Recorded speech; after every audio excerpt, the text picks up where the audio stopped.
শীতকালীন সবজি খেতে যেমন ভালো লাগে ঠিক তেমনই ভালো লাগে শীতকালীন সবজি দিয়ে বিভিন্ন প্রকারের নাস্তা তৈরি তাই করতে। আজকে আপনাদের জন্য নিয়ে এসেছি মুচমুচে বাঁধাকপির পাকোড়া। শীতকালীন সন্ধ্যাবেলায় এই পাকোড়াটা কিন্তু একদম জমে যাবে। হ্যালো এভরিওয়ান, আসসালামু আলাইকুম। কেমন আছেন? আশা করছি ভালো আছেন সবাই। আমিও আলহামদুলিল্লাহ মহান আল্লাহ তাআলার রহমতে অনেক ভালো আছি। বাচ্চাদের একটা কমন সমস্যা হচ্ছে বাচ্চারা কিন্তু সবজি খেতে একদমই পছন্দ করে না। আমি তো হাতের কাছে যে সবজি পাই সেই সবজি দিয়ে টুকটাক নাস্তা বানিয়ে আমার বাচ্চাকে খাওয়াই, যেহেতু সবজি ভাতের সাথে খেতে চায় না। তো বাচ্চার মায়েরা টেনশন না করে এইভাবে বাঁধাকপি দিয়ে মুচমুচে বাঁধাকপির পাকোড়া বানিয়ে বাচ্চাকে খেতে দিবেন, দেখবেন বাচ্চা খুব মজা করে খেয়ে নিচ্ছে। পাকোড়া বানানোর জন্য বাঁধাকপিগুলো কুচি কুচি করে কেটে নিয়েছি, আর এখন এতে আমি দিয়ে দিচ্ছি 1 প্যাকেট নুডলসের মশলা। আপনার নুডলসের মশলার ঝাল অনুযায়ী আপনি কিন্তু বাকি মশলাগুলো অ্যাড করবেন। আমার এটা যেহেতু রামেনের মশলা ছিল, সো এটা কিন্তু অনেকটাই স্পাইসি ছিল, তাই আমি কিন্তু ঝালের পরিমাণ অনেকটাই কম দিয়েছি। নুডলসের মশলা না দিলেও কোনো সমস্যা নেই, হাতের কাছে যে মশলা আছে আমরা রেগুলার ইউজ করি ওই মশলা দিয়েও খুব ভালোভাবে এই পাকোড়াটা বানানো যায়। তবে নুডলসের মশলায় যেহেতু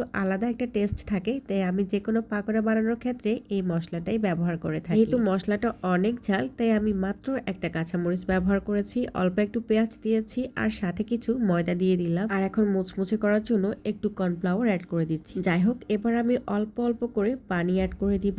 একেবারে কিন্তু পানি দেওয়া যাবে না, পানিটা আপনি বুঝে বুঝে দিবেন। ডোটা যেন খুব বেশি পাতলাও না হয় আবার একদম ঘনও না হয়, ওই টাইপসের করে কিন্তু বাঁধাকপির পাকোড়া ডোটা রেডি করে নেবেন। এভাবে হাতের সাহায্যে আমি খুব ভালো করে ডোটা মাখিয়ে নিয়েছি। এই পর্যায়ে আমি একটা ডিম ব্যবহার করব। ডিমটা চাইলে আপনারা স্কিপও করতে পারেন, তবে ডিম দিলে উপরেটা ক্রিস্পি থাকবে ঠিকই, ভেতরেটা কিন্তু নরম হবে, খেতে বেশ ভালো লাগে। ডিম দেওয়ার পরে ডোটাকে আমি ডিমের সাথে আরো একবার খুব ভালোভাবে মিক্সড করে নিচ্ছি। যাই হোক, একটা জিনিস কি খেয়াল করেছেন, আমি কিন্তু এখানে অন্য কোনো ধরনের মশলা ব্যবহার করিনি, শুধুমাত্র নুডলসের প্যাকেট মশলাটাই ব্যবহার করেছি। তো আপনারা চাইলে আপনাদের রান্নার রেগুলার যে মশলাগুলো ব্যবহার করে থাকেন ওই মশলা দিয়েও কিন্তু খুব মজা করে এই পাকোড়াটা তৈরি করে নিতে পারেন। যাই হোক, এবার একটা জিনিস না দিলে না, এটা দিলে পাকোড়ার টেস্ট যেন বহুগুণে বেড়ে যায়। ধনেপাতা অ্যাড করার চেষ্টা করবেন। ধনেপাতা দিলে খাবারের স্বাদ বৃদ্ধি পায়। শুধু যে পাকোড়ার ক্ষেত্রে তা না, যে কোনো রান্নায় কিন্তু আমরা শীতকালে ধনেপাতাটা অবশ্যই ব্যবহার করে থাকি। যাই হোক, ধনেপাতাটা এভাবে কুচি কুচি করে আমি কেটে দিচ্ছি। পাকোড়ার ডোটা এবার একদমই রেডি হয়ে গেছে ভাজার জন্য। এখন আমি চুলায় একটা ফ্রাই প্যান বসিয়ে দিয়েছি। তেলটা কিন্তু বেশি গরম করা যাবে না, মাঝারি আছে তেলটাকে গরম করে নিতে হবে। আর অল্প গরম হলে পাকোড়াগুলো আস্তে আস্তে দিয়ে দিতে হবে। চুলায় বেশি আছে ভাজতে গেলে পাকোড়ার উপর থেকে কালার চলে আসবে অথবা কালো হয়ে যাবে, কিন্তু ভেতরটা একদমই কাঁচা থেকে যাবে আর খেতে ভালো লাগবে না। তেলটা কিন্তু মোটামুটি গরম হয়ে আসছে, আর আমি এখন একটা একটা করে পাকোড়াগুলো গোল শেপের দিয়ে দিচ্ছি। পাকোড়াগুলো এভাবে তেলের মধ্যে দিতেই থাকি। আর আপুদের কাছে একটা ছোট্ট রিকোয়েস্ট করি, ভিডিওটি যদি এ পর্যন্ত দেখে থাকেন আর লাইকটি দিতে ভুলে যান, তাহলে প্লিজ কষ্ট করে একটু আপুরা লাইকটা দিয়ে দেন। আপনাদের ছোট্ট একটা লাইক আমার ছোট্ট চ্যানেলটিকে অনেক দূরে এগিয়ে যেতে সাহায্য করবে। আপনাদের ছোট্ট একটি লাইক আমার ভিডিওটা শেয়ারের কাজ করবে। আর দেখতে দেখতে যদি ভিডিওর কোনো অংশ ভালো লেগে থাকে, আমার কথা কিংবা কাজ কিংবা রেসিপি, তাহলে প্লিজ চ্যানেলটি সাবস্ক্রাইব করে চ্যানেলের পাশে থেকে যেতে পারে সব সময়ের জন্য। চেষ্টা করব সব সময় ছোটখাটো কোনো রেসিপি নিয়ে আপুদের সামনে হাজির হতে, যাতে আপুরা ভালোভাবে আমার ভিডিওটি দেখে এবং আমার রেসিপি দেখে কিছুটা শিখতে পারে। এদিকে কথা বলতে বলতে পাকোড়াগুলার এক পাশ কিন্তু হয়ে আসছে প্রায়।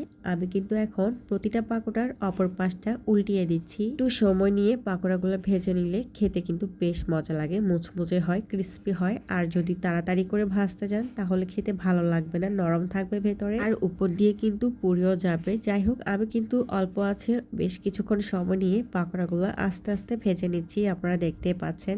তো যাই হোক, আমার একটু ঠান্ডা লাগছে, নাকি সমস্যা, এই জন্য কথাগুলো একটু বেঁধে বেঁধে আসতেছে। সো আপনারা এই ব্যাপারটাকে একটু ইগনোর করে দেখবেন। এই ছোট্ট রেসিপিটা কার কাছে কেমন লেগেছে কমেন্টস করতে ভুলবেন না। কে কোত্থেকে আমার আজকের ভিডিওটি দেখেছেন সেটাও কমেন্টস করে জানাবেন। আপনাদের সাথে পরিচিত হতে বেশ ভালো লাগবে আমার। বিকেলের নাস্তায় এই পাকোড়াটা সস দিয়ে খেতে বেশ মজা লাগে, সাথে যদি 1 কাপ চা থাকে তাহলে তো আর কথাই নেই। এই যে কথা বলতে বলতে পাকোড়া ভাজা হয়ে গেছে, তো আমি কিন্তু পাকোড়াগুলো এভাবে নিয়ে নিচ্ছি একটা একটা করে তেল উঠিয়ে। আর এগুলাকে অবশ্যই টিস্যু পেপারে রাখতে হবে, কারণ অনেক বেশি তেল থাকে ভেতরে। আর একটা কথা বলে দিই, পাকোড়াগুলা কিন্তু অবশ্যই গরম গরম খাওয়ার চেষ্টা করবেন। এইসব ভাজা পোড়া খাবারগুলো একটু গরম খেতে ভালো লাগে, আর বিশেষ করে বাঁধাকপির পাকোড়াটা গরম না খেলে একদমই ভালো লাগে না খেতে, কেমন জানি পোতা পোতা টাইপসের লাগে। যাই হোক, সবগুলা পাকোড়া ভেজে নিয়েছি। নিয়েছি, এবার সস দিয়ে খাওয়ার পালা আর আপনাদের থেকেও বিদায় নেওয়ার পালা। তো কমেন্টস করে জানাতে ভুলবেন না রেসিপিটি কেমন লেগেছে। সবাই সুস্থ থাকবেন, ভালো থাকবেন, দেখা হবে নেক্সট ভিডিওতে।